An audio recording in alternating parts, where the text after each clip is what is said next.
انہوں نے سدرا کی جگہ میرا رشتہ مانگا. Can you believe it? میں تو اتنی شاکڈ ہو گئی. او مائی گاڈ. بٹ اتنا اچھا پرپوزل ہے. وہ آنٹی اتنی لونگ اور سویٹ تھی کہ میں تمہیں کیا بتاؤں. اور پتہ ہے ان کا میرا بیٹا ایروناٹیکل انجینئر ہے. اور تم میری بات سن رہی ہو یا نہیں؟ اس نے فائل میں صحیح ترتیب سے لگاتی نادیہ کا کندھا ہلایا تو وہ ہاں بتاؤ نا پھر کیا ہوا. کہہ کر پھر سے صفوئی ترتیب ٹھیک کرنے لگی. ہونا کیا تھا تائی اماں کی تو شکل دیکھنے والی تھی. اچھا نادیہ اب انگلش کی کتاب کے ورڈ الٹا کر کچھ تلاش کر رہی تھی. تائی اماں نے مجھے فوراً وہاں سے بھیج دیا. بیچاری ہر چیز سدرا کی بنائی کہہ کر پیش کر رہی تھی مگر وہ آنٹی بھی بہت تیز تھی. ایسے پرکھے اڑائے کہ تائی یہ دن تک یاد کرتی رہیں گی.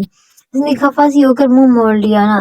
نہیں سن رہی ہوں نا. نادیہ نے وہ ہلا کر فائل ایک طرف سیڑھی پر رکھی مگر وہ منہ موڑے بیٹھی رہی. اچھا بتاؤ نا وہ صاحب میکینیکل انجینئر ہیں. میں 2 گھنٹے سے بک کر یہ تھک گئی ہوں کہ ایروناٹیکل انجینئر ہے. تم اگر سن لیتی تو یہ سوال نہ کرتی. تم اپنی فائل جوڑو میں جا رہی ہوں. بیگ اٹھا کر کھڑی ہوئی تو نادیہ بھی اس کے ساتھ ہی اٹھی. ارے ناراض تو نہ ہو. نہیں یار سیریسلی ناراض نہیں ہوں. مجھے یاد آیا مجھے ابھی میڈم سے بس ملنا ہے ایک کام کے لیے. میں ذرا تھوڑی دیر تک آتی ہوں. محمد نے بظاہر مسکرا کر کہا اور مڑ کر چلی گئی. چند قدم دور اس نے ذرا سا مڑ کر دیکھا. نادیہ بہت آرام نمہاگ سے بیٹھی اپنی فائل میں کچھ لکھ رہی تھی. وہ تعصب سے واپس آگے کو چلنے لگی. کتنی جلدی نادیہ اس کی سو کالڈ بیسٹ فرینڈ نے اس کی پھیکی مسکراہٹ کے ساتھ کہا یہ آخری جملے پہ یقین کر لیا تھا جیسے وہ واقعی ناراض نہیں بلکہ حالانکہ وہ تھی. مگر گھر میں اماں تھیں تو کالج میں نادیہ جس دل کی بات شیئر کر لیتی تھی مگر دونوں بھی تو جسے سنتی کبھی کام میں مصروف ہوں ہاں کہہ دیتی تو کبھی سنا ہی نہیں. اس دنیا میں کوئی بھی نہیں ہے. وہ سامنے والے برآمدے کی تنہا ستون سے ڈگ لگا کر بیٹھ گئی اور دانتی سے سامنے لان کی سبزی کو دیکھا. سنہری اور چمکیلی صبح ہر سو بکھری تھی. کلاس کے ٹولنگ کی صورت میں سفید یونیفارم میں ملبوس لڑکیاں بیٹھی تھیں. کوئی کھانے پینے میں تو کوئی گپ شپ میں مصروف تھی. سب کی اپنی اپنی دنیا تھی اور وہ ان میں مگن تھی. کیا یہی زندگی ہوتی ہے؟ یہ کیا اس کی زندگی سب سے مشکل ہے؟ اس نے آزردگی سے سوچا تھا. کیا مجھے کبھی وہ خوشیاں نہیں ملے گی جو میں چاہتی ہوں؟ بڑا صغر بے تحاشا دولت طاقت اثر و رسوخ محبت کرنے والا لائف پارٹنر. کیا یہ سب میرے قدموں میں ایک سال دیر ہو سکتا ہے؟ اس نے ستون سے سر ٹکا کر آنکھیں موند لیں. بند پلکوں پر سنہرے خواب اترنے لگے. وہ ایروناٹیکل انجینئر یا فواد میں ان میں سے کسی کی بھی بیوی بن جاؤں تو سب کچھ میرا ہو سکتا ہے. سب کچھ میرے قدموں میں ڈھیر ہو سکتا ہے. بلند ہر چیز کی بلندی. جو وہ بنیاد کر لیتا ہے وہ دنیا پہ راج کرتا ہے. کچھ ایسا ہوا کہ تمہیں تنگ کرنے والے لوگ تمہاری آگے پیچھے پھرنے لگے. مال و دولت تم پر نشاور ہے. تمہارے محبوب تمہارے قدموں میں آ گرے. اور اگر میں ایسا کچھ تمہیں دے دوں تو اس نے جھٹکے سے آنکھیں کھولی. یہ قدم سے وہ ساری باتیں اس سیاہ فام والی لڑکی کی سیاہ چمکیلی آنکھیں اسے یاد آئیں. تم سب کو اپنی مٹھی میں کر کے دنیا پہ راج کرو. کیا تم بھی یہی چاہتی ہو؟ اس نے گھبرا کر ادھر ادھر دیکھا. یوں لگتا ہے وہ لڑکی اپنی بھیت بھری آواز میں اسے کے پاس ہی بول رہی تھی. پتہ نہیں کیا کروں. اس کا دل زور زور سے دھڑکنے لگا. نہیں معلوم نہیں کوئی صاف علم ہے اس کے پاس. میں ان کاموں میں نہیں پڑوں گی. اگر جھل کو لمحہ تو ٹانگیں توڑ دیں گی میری. وہ خود کو سرزنش کرتی فائل اور بیگ اٹھا کر کھڑی ہوئی. اور اب سیاہ یونیفارم سے لڑکی کوئی نہیں ملی. بس اس نے فیصلہ کر لیا تھا. البتہ دل کے کسی شبے خانے میں اس کتاب کو حاصل کرنے کی خواہش نے کبھی بھی خاموشی سے سر اٹھانا شروع کر دیا تھا. ان دنوں مسرت بہت خوش رہنے لگی اور وہ ان کو دیکھ کر خوش ہوتی. پتہ ہے محمد بہت اچھے لوگ ہیں. یہ نعمان بھائی بڑے بھلے مانس انسان ہے اور ان کا بیٹا تو بہت ہی خوبرو. اللہ نے ہماری سنی ہے. وہ ضرور ہم پر رحم کرے گا. وہ کبھی کبھی بیٹھ کر ان کو بتانے لگ جاتی ہے تو وہ خاموشی سے مسکراہٹ دبائے سر جھکائے سنتی چلی جاتی. اب تو گھر کے کام میں بھی آرام سے کر دیتی. کچھ دن سے تائی کو جواب دینے بھی چھوڑ دیے تھے. پہلی دفعہ زندان سے نکلنے کی کوئی امید جو بندھی تھی. سدرا البتہ سے اٹھتے بیٹھتے بہت عجیب نظروں سے دیکھتی تھی. محمد پرواہ نہیں کرتی مگر اس روز تو حد ہی ہوگی. وہ شام کی چائے کی ٹولی ذکرتی باہر لان میں لائی تو سدرا نے ایک دم سے اسے دیکھتے ہی منہ پھیر لیا. شاید ابھی تک ناراض ہیں اس نے سوچا اور پھر جیسے مداوع کرنے کے لیے سب سے پہلے سدرا کا کپ بنایا. سدرا آپ ہی چائے. وہ بہت شائستگی سے مسکرا کر کپ بڑھایا. آپ ہی میں تمہاری آپ ہی لگتی ہوں. سدرا نے کپ لیتے زور سے پٹک دیا. گرم ابلتی ہوئی چائے محمد کے گرنے پر ہی. وہ لبلا کر اٹھی گھاس پہ جا گرا. لوگوں کے سامنے آپ ہی کہہ کر تم یہ ظاہر کہتی ہو میں بھولی ہو گئی ہوں. سدرا ایک دم چلانے لگی. ممی اس کو دیکھیے. یہ ہمیشہ یہی کرتی ہے. یہ ہمیشہ لوگوں کے سامنے مجھے بے عزت کرتی ہے. سدرا نے زور زور سے رونا شروع کر دیا. ارے ان کی تو عادت ہے. یہ ماں بیٹی تو اس گھر کی خوشی نہیں دے سکتی. نہ میری نہ بیٹی. ارے ان کی تو عادت ہے، ماں بیٹی تو اس گھر کی خوشی نہیں دیکھ سکتی، نہ میری بیٹی کی اور نہ کسی اور کی۔ تم غم نہ کرو، وہ آپ کھڑی کیا ہو، جاؤ اپنی نحوست لے جاؤ میرے سامنے سے۔ مہتاب تائی نے بھی بہت غصہ کیا ایک دم، وہ شاکڈ سی تھی، بھاگتی ہوئی اندر آئی، سر بھی پریشان سے کچن کی کھڑکی میں دیکھ رہی تھی۔ انہوں نے بھی سن لیا، مومل کچھ کہے بغیر اندر کمرے میں بند ہو گئی۔